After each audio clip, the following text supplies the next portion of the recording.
Hare Krishna, Namaste, Chapter 18, which is entitled as Sannyasa Yoga. Summary of Chapter 18. Ishvare Kartrutva Buddhihi Sattvopadhyatha Antime Swakarma Parinamascha Shastra Sarartha Uchyate. The sloka in Gitartha Sangraha of Sri Yamunacharya tells the content of 18th chapter. There are 6 topics that's been covered in the 18th chapter: Tyaga and Sannyasa. Number 2, the nature of Tyaga. Number 3, the awareness that Krishna is the principal doer of all actions. Number 4, the effect of Sattva, Rajas and Tamas and the necessity to cultivate Sattva Guna. Number 5, one's Varnashrama, the class and station in life, brings benefits including the attainment of the Lord. Number 6, Bhakti Yoga, which is the essential teaching of the entire Gita Shastra. In the first sloka, Arjuna asked, is Tyaga and Sannyasa Shabda, words, or one or different? And in the second and third slokas, Krishna said, the nature of Tyaga and Sannyasa are same, but different philosophers provide different descriptions. Some say that completely renouncing all kamya karmas, that is desire-driven activities, is said to be sannyasa, called Tyaga. Some others say that Tyaga, which is sannyasa, is only the renunciation of the fruits of nitya, naimitika and kamya karmas. Whereas the Sankhyas, who do not accept the Vedas, and few who follow Sankhya system, despite accepting the Vedas, argue that the aspirants for liberation should not perform yaga, yagya, homa, etc. Their reasoning is because it involves sacrifice of animals. Yet others say that yaga, yagya, homa is ordained by the Shastras, are not to be abandoned. So in the second and third slokas, Krishna gave different views that different people have about Tyaga and Sannyasa. In 4, 5 and 6, Krishna gives his answer that give up all the phalam, the fruits of your action, but continue to do your actions, karmas. Yaga, tapas, dhana, etc. are all prescribed, should never be given up. It actually helps one to strengthen their worship towards the Lord. And also it removes the sins that are obstructing their progress in worshipping the Lord. Then Krishna in 7, 8 and 9 sloka elaborates on the same topic. What is that needs to be given up? Kartrutva tyaha, mamata tyaha, phalatyaha. That I am doing this to be given up. I do this for my satisfaction should be given up. This act is mine should be given up. And in the 10th sloka he says, one who gets into this program will not develop hatred or attachment to anything. In the 11th and 12th sloka, Krishna says, it is not possible for people to give up their action, but what is possible is to renounce the fruits of one action. When one does that, that is said to be true Tyaga. Karma phala Tyaga is the highest. By performing action in that way, a person will not accumulate any further karmas. Karmas will not stick on to that person. Since the topic was all about action, activities, then in the 13th, 14th and 15th slokas, Krishna says that there are 5 factors which are involved for any activities, any acts, irrespective of whether it is then sanctioned or prohibited in the scriptures. For one to perform their action through one's body, words and mind, the following 5 are the causes. Number 1, the body. Number 2, the individual self, that is Atma. Number 3, the Indriyas of different kinds. Number 4, the various movements of the vital air. Number 5, the important factor, that is the Supreme Self, Paramatma. In the 16th sloka, Krishna says, one who thinks himself to be the only doer is not considered to be an intelligent person.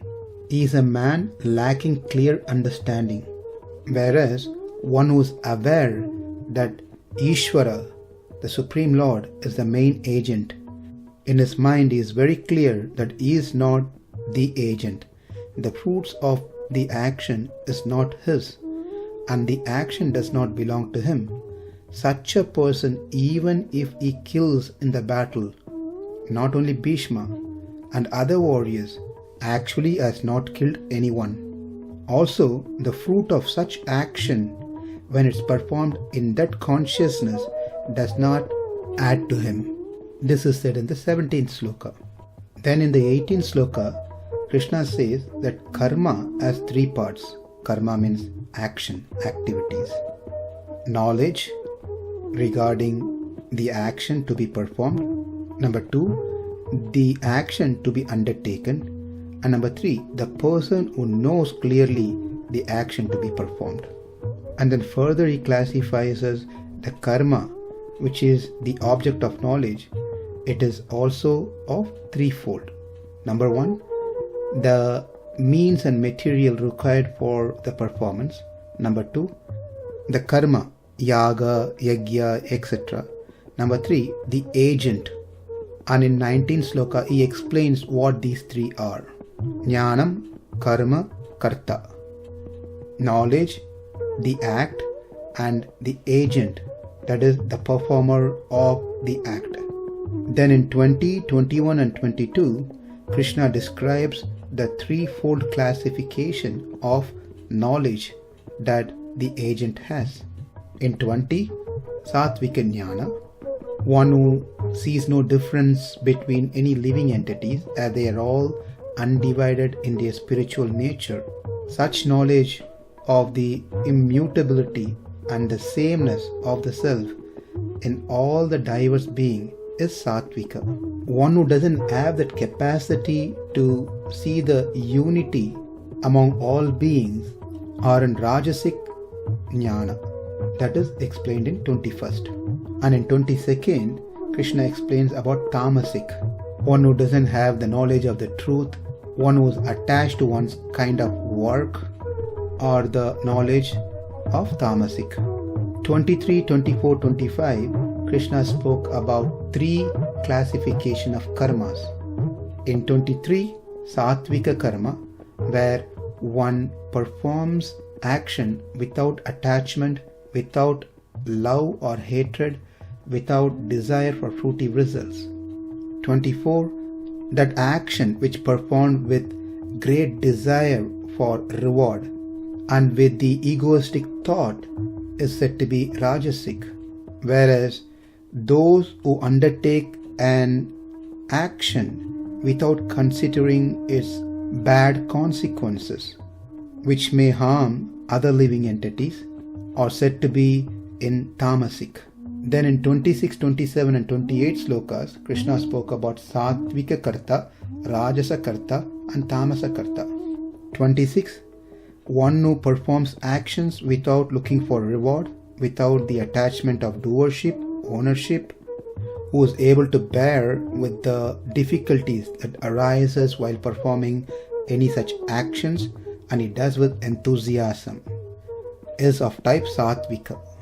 27, when an agent, that is a doer, who hankers for fame, desires for some reward, unwilling to spend the money that is required to perform any karmas, and also get his work done through others by hurting them, who does not have the purity that is required to undertake the act, who is subject to joy and sorrow, are the doers said to be in Rajasic. Whereas one who is not qualified to take anything mentioned in the Shastra, who does not possess the knowledge that is required, who is not interested to start any action are said to be agent in tamasic. That is in Sloka 28. In Sloka 29, Krishna gave an introduction to Buddhi and Dhriti. In 30, 31, 32, he spoke about Sattvika Buddhi, Rajasa Buddhi and Tamasa Buddhi. And 33, 34, 35, Sattvika Dhriti, Rajasa Dhriti and Tamasa Dhriti. Activity which leads to liberation. What activities to be performed, what not to be performed, when to be performed, what activity would become the source of fear, and what activity would promote one to become fearless.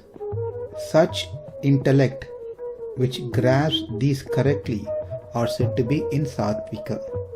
When one is unable to differentiate between what is dharma and what is adharma, what action to be performed and what not to be performed, such is said to be rajasic. That is explained in Sloka 31. In 32, Krishna tells that one who considers dharma to be adharma, adharma to be dharma, and strives always in the wrong direction is said to be tamasic buddhi. In 33, Krishna speaks about the sattvika dhriti, the firmness of mind by which one maintains the activities of the mind, the vital airs and the organs continuously without any deviation to assist in the contemplation of the Lord for attaining Him, said to be Sattvika Dhriti. Whereas having firmness, a strong determination towards the material possessions, desiring for some rewards and worldly enjoyments is said to be Rajasic. That is said in the 34th sloka. And in 35th sloka, where one's determination, firmness cannot go beyond dreaming, lamentation, illusion, sleep, arrogance, material enjoyments, fear, despondency, etc., is said to be Tamasi Dhriti. And in 36, Krishna gave an introduction to happiness, Sukham, which is also of threefold. In 37, Krishna speaks about Sattvika Sukham. That Sukham, happiness, which one comes to enjoy after long practice, the happiness on attaining which all the worldly sorrows are utterly destroyed, the happiness which is bitter like poison at the beginning but becomes sweet later like a nectar and develops more and more, that happiness born of the clarity of knowledge regarding the self, this is said to be Sattvika Sukham. Whereas that Sukham which is sweet at the beginning and ends as poison is said to be of Rajasic. This arises from the contact of the Indriyas, the senses, with their respective sense object. That is Sloka 38. And in 39th Sloka, it is poison in the beginning and it's poison at the end. The happiness which produces delusion in us and which is self a product of sleep, laziness, inattentiveness is said to be Tamasic. And Krishna wraps up on this classification in 40th Sloka saying, either among the men in this world or among the gods in heaven, there is not a single being free from the three gunas, which means all the embodied beings are subject to the influence of the three modes of material nature, Sattva, Rajas and Tamas. Then in the 41st Sloka, Krishna says, even Brahmana, Kshatriya, Vaishya and Shudras are distinguished by the qualities born of their own nature in accordance with the three modes. Then he goes further on explaining the qualities of a Brahmana in 42nd Sloka and qualities of a Kshatriya in 43rd Sloka and qualities of both Vaishyas and Shudras in 44th Sloka. And Krishna says in 45th Sloka that a person who engages in duties that is ordained according to his class, achieves supreme reward. And in the 46th sloka, Krishna explains how he attains that reward. And in 47, 48 and 49, Krishna emphasizes Karma Yoga over Jnana Yoga. And in the 50th sloka, Krishna says that he will briefly tell how that person experiences the self. In sloka 51, 52 and 53, Krishna gave the ways in which one can obtain the vision of the self, Atma. In the 54th sloka, Krishna says, after the Atma Darshana, vision of the self, one develops Parabhakti, supreme devotion towards Krishna, that he is ever subservient of Krishna. In that stage, he does not grieve over earthly losses, nor does he hanker after earthly entities. He looks upon all the entities other than Krishna as worthless like straw and deserving to be cast away. And in 55th sloka, that Parabhakti then gives Parajnana. Earlier, it was said the Nitya Naimitika karmas one has to perform based on their class and station in life. As one performs, one must have a clear understanding that they are doing it for pleasing Krishna, and that will lead one towards Krishna. But what about the desire-driven karmas, activities, kamya karmas? Can that also be performed in a similar way, like how one performs nitya karma, naimitika karma with trivida tyaga? If it is done, what does one gain? That is answered in the 56th sloka. That he who performs in the same manner, he will also attain my grace. Then Krishna proceeds to instruct Arjuna that he should realize all that has been told now so far and engage himself in the performance of his duty. That is said in the 57th sloka, that you belong to me, I am Swami and you are Dasa, you are subservient to me. Never forget this. You should surrender all your actions, including kamya karmas, to me.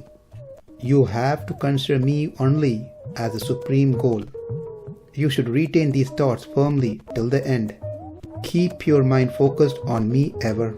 Then he said in the 58th sloka, with your mind focused on me, if you perform all activities, then with my grace, you will overcome all obstacles. If you don't follow my instruction, what I told you so far, you will perish. And in 59th sloka, Krishna said that if you decided not to follow my instruction to fight, due to your own natural disposition, you will be driven to fight.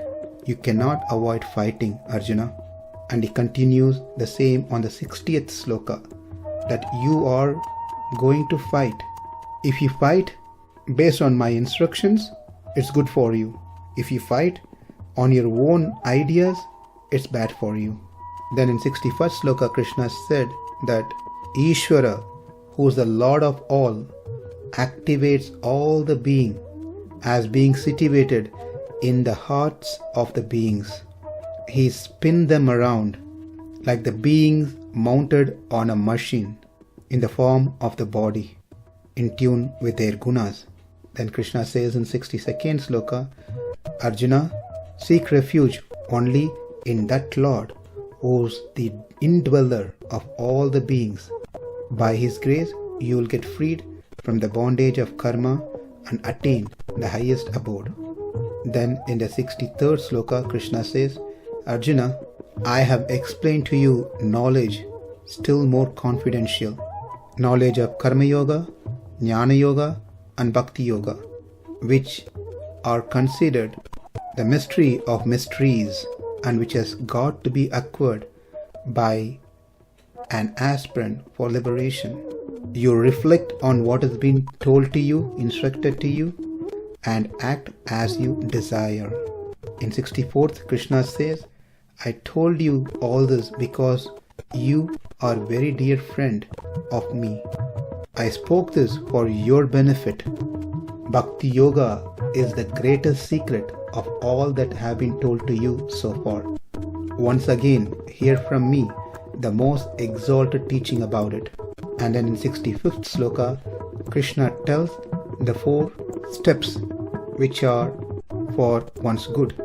With unwavering devotion, focus your mind on me alone, always.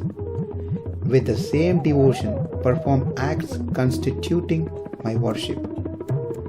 Bow to me with the same devotion. You will come to me alone. This is the truth. As you are exceedingly dear to me, I promise to you. Then Arjuna was fearful that how am I going to do bhakti, because I have bhaktyarambha virodhis. There are so many obstacles in the path of bhakti for me to start. How can I do the prayachita karmas to remove all my sins, because my sins are unlimited? But I have a strong desire to attain your lotus feet, Krishna. Then Krishna said, relinquishing all dharmas, the rights and duties, take refuge in me alone.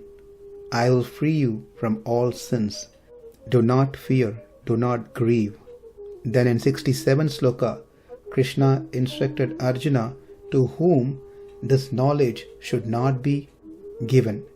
And in 68th sloka, Krishna said to whom this knowledge has to be given.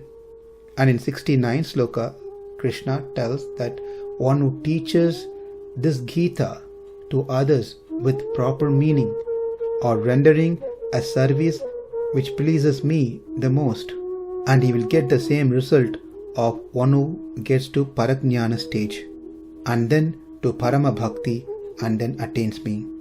And in the 70th sloka, Krishna said, one who studies this Bhagavad Gita from a bona fide guru will attain Parabhakti stage. From there, one gets to Parajnana, and then Parama Bhakti, and then attains me. And in 71st sloka, Krishna says, one who just listens to Bhagavad Gita from Acharya, but not the meaning, will join the assembly of my devotees. He will be in good company. From there, he gets Parabhakti, Parajnana, Paramabhakti, and attains my lotus feet. Then in the 72nd sloka, Krishna confirms with Arjuna if he has listened so far attentively with one pointed mind whatever he has told him, as his delusion that was arise from his ignorance has been destroyed fully. And in 73, Arjuna responds to Krishna's question, confirming that he attentively heard every single word, every single letter what Krishna spoke, and all his doubts are dispelled. His mind is clear, no more confusion, and said, I will act as per your instructions. I have become ready to fight. 74, 75, 76, 77 and 78 are spoken by Sanjaya. 74 to 77, Sanjaya shares his experience and expresses his gratitude to his guru Vedavyasa, and how he was amazed seeing the cosmic form of the Lord. And in the 78th sloka, he finally and directly responds or answers Dhritarashtra's question, because even after so much, Dhritarashtra has not realized the truth that his sons have no hope to win the battle, and this was directly conveyed to Dhritarashtra in the 78th sloka. On whichever side is Sri Krishna, the Lord of Yogas, on whichever side is Arjuna with a bow in his hand, only on that side will there always be fortune, firm victory, permanent ability and unfailing righteousness. Such is the firm conviction of mine. Yatra Yogeshwara Krishnaha, Yatra Parthor Dhanurdharaha, Tatra Srir Vijayo Bhutihi, Dhruva Nitir Matir Mama. That concludes the summary of 18th chapter. Om Tat Sat Iti Srimad Bhagavad Gitasu Upanishadsu Brahma Vidyam Yoga Shastre Sri Krishna Arjuna Samvade Moksha Sannyasa Yogo Nama अष्टादशोऽध्यायः। Thank you. Hare Krishna. नमस्ते। हरे कृष्ण।